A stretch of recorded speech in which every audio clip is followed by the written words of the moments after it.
ये जो टॉपिक आया है ये आता है बेसिक ऑफ कंप्यूटर, या आप इसको कह सकते हो फंडामेंटल्स ऑफ कंप्यूटर।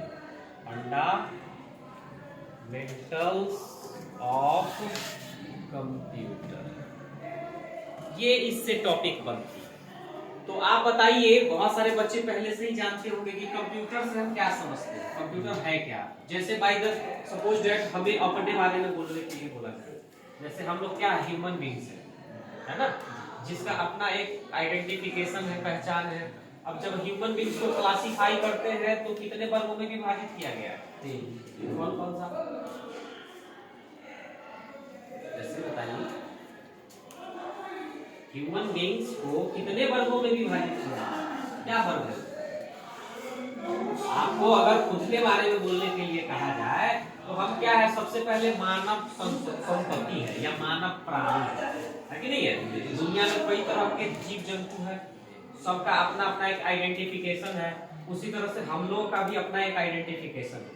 तो हम लोग जो आते हैं according to biology, that mean according to geology, geology science के अकॉर्डिंग हम लोग एक क्या है, मनुष्य है, दैट मीन ह्यूमन बींग्स है।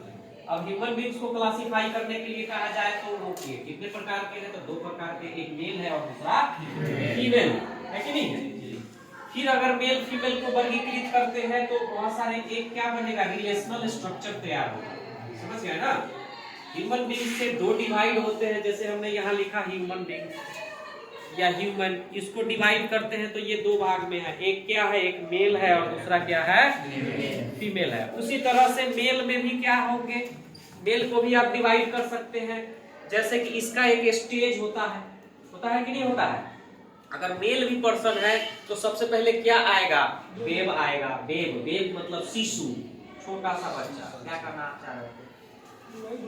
हाँ, है ना, बेब आएगा। फिर उसका एक स्टेज होता है ना, कि कौन कौन सा स्टेज होता है। जैसे बाल्यावस्था, बाल्यावस्था के बाद क्या होता है, किशोरावस्था, किशोरावस्था के बाद क्या होता है, युवावस्था, उसी को तो कहा जाता है किशोरावस्था। समझे ना।